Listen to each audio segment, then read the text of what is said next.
Bismillah ar-Rahman ar-Rahim. Thank you all for this warm welcome.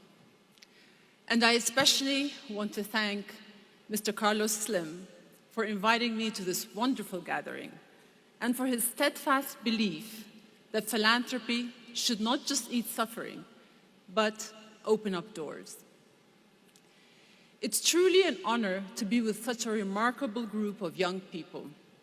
It has been a while since my last visit to Mexico, but this country remains as beautiful and as dynamic as I remember it. Despite such beauty, though, these days the world seems so chaotic that I find myself looking for new ways of thinking and seeing and understanding. And recently, I've been captivated by the Vera C. Rubin Observatory, an extraordinary telescope built deep in the mountains of Chile.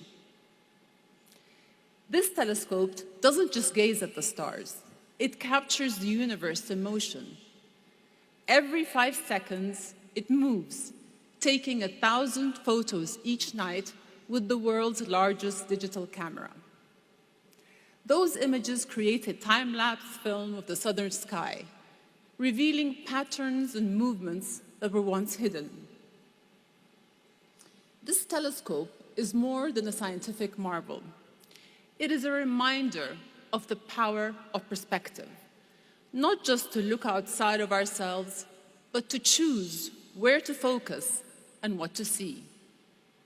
And more than ever, perspective is what we need right now. You guys understand this better than most. After all, you have entered adulthood at a pivotal moment, not just in your own lives, but in the life of the world. AI and other emerging technologies are transforming every aspect of our reality at breakneck speed. We stand at the intersection of exceptional potential and unprecedented risk, the ground shifting beneath us faster than we can adjust. It feels like we're stepping, or perhaps even slipping, straight into the future. And we wonder, is AI a force for good or for harm? This is not a new question. Throughout history, every leap forward from the printing press to the Industrial Revolution has been met with both excitement and fear. And there was cause for concern. The printing press unleashed knowledge but spread discord and propaganda. The Industrial Revolution ushered in modern life but widened inequality. The internet connected the world but fueled misinformation and division. Looking back, I wonder, could humanity have made these advances more thoughtfully, with more foresight, more perspective, magnifying the benefit while mitigating the harm? Because change itself is not innately good or bad. It is what we choose to make of it. Now, unlike previous leaps, AI is omnipresent, transforming every aspect of life. The questions it raises are more complex, more critical. Too often, we are so enamored by technology, so dazzled by its shine, that we don't stop to ask, do we want this? Does it serve our humanity? Are we clear on our priorities? Today, we are racing forward faster than we are asking these questions. We optimize systems, turning people into collateral. And then we let those very systems override our moral compasses. But let's not fool ourselves. We talk about AI as if it is not in our hands. But the choice is entirely ours. Technology will shape the future, but we are the ones who will shape the technology. With the right perspective, we can reorient our progress, not just toward what is possible, but toward what is right. But how do we find that perspective? I think the Rubin telescope suggests a way. Just as it broadens our view of the constantly changing cosmos, we need a lens focused on Earth that does the same. a lens that demands we pause and notice what flickers at the distance. For me, for many people, not just in the Middle East, but around the world, that lens, the one that forces us to see with moral clarity, has been Gaza. So I want to take a moment to speak plainly about what we're seeing in Gaza, and then talk about what it means for all of us, especially for young people, the future leaders of our society. The devastation in Gaza has been apocalyptic, the cruelty unmistakable. Homes and histories reduced to rubble. Tens of thousands of people killed. Israel is starving the entire population under a blockade that cuts off every lifeline. Doctors, weak from hunger, struggle to treat patients with scarce resources. Journalists, bravely reporting from the front lines, are killed with impunity.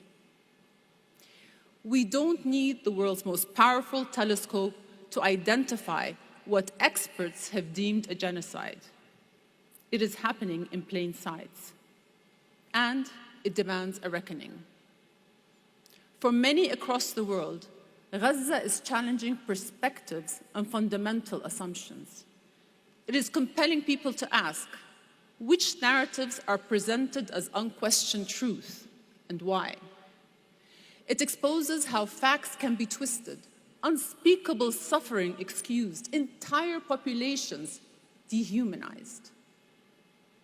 And yet people are bullied into accepting distortions as truth, even when evidence suggests otherwise. Because in times of endless disruption, distraction, and noise, life dissolves into an ambiguous blur, threatening to dull our moral instincts and erase the line between right and wrong. But let us be clear. There is no world in which it is okay to bomb hospitals, starve children, or shoot desperate aid seekers. We must not let this stand. We must not turn away, because such a moral collapse emphasizes that tech without humanity is hollow, capable of moving us faster, but not forward.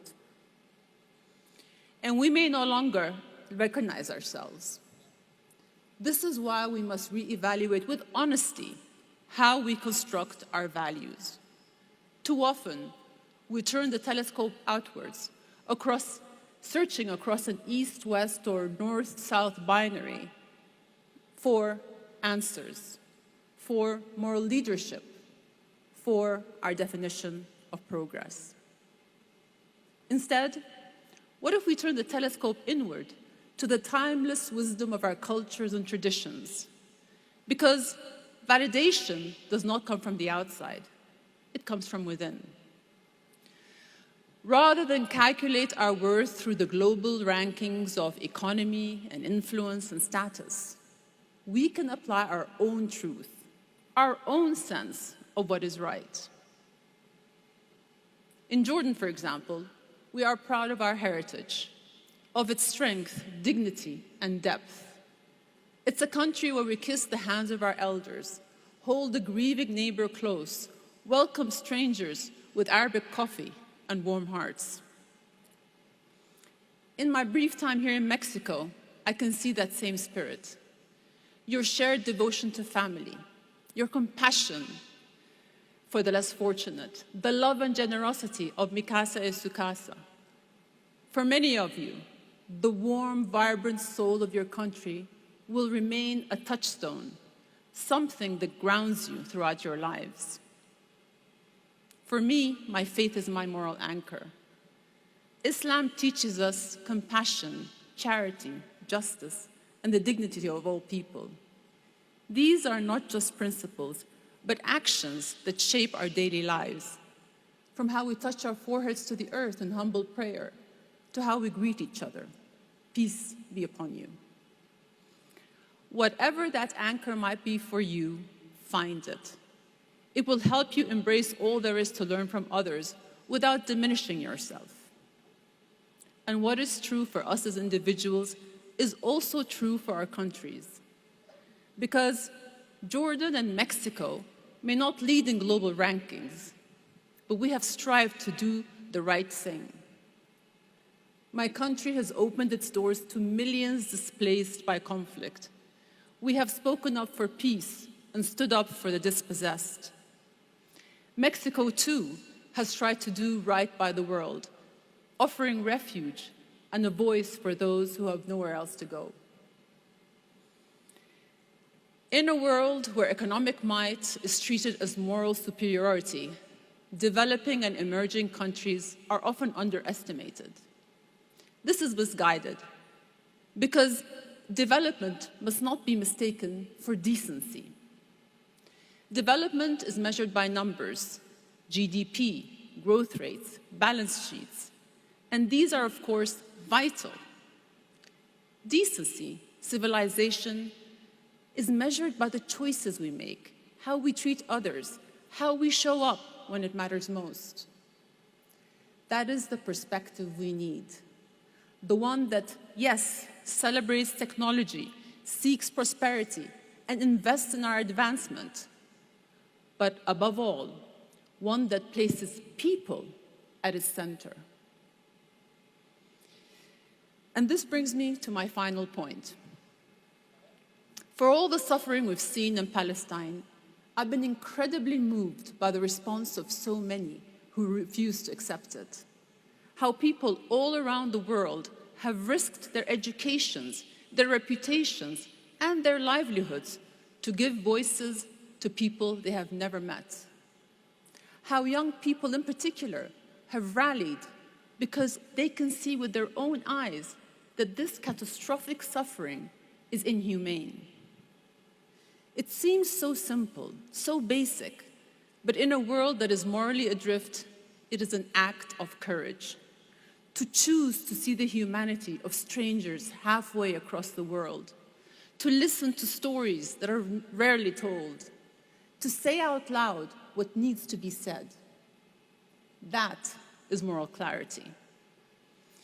In an era that so often reduces us to data points, this is the very essence of what makes us human. The world will continue to move faster and demand more of you. Each decision will come with seemingly impossible trade-offs. It may feel overwhelming at times. Here's what I've learned.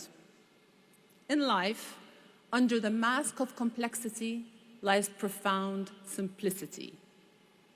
The noise of conflicting data, politics, and personalities can drown out the few truths that matter. Your job is to peel it back layer by layer until you get to the core, what it means to be human. As the years go by, what matters most comes into sharper perspective. But you don't have to wait that long to see it clearly. There's a verse from the Quran I've been thinking about. أفلم يسيروا في الأرض فتكون لهم قلوب يعقلون بها أو آذان يسمعون بها فإنها لا تعمى الأبصار ولكن تعمى القلوب التي في الصدور.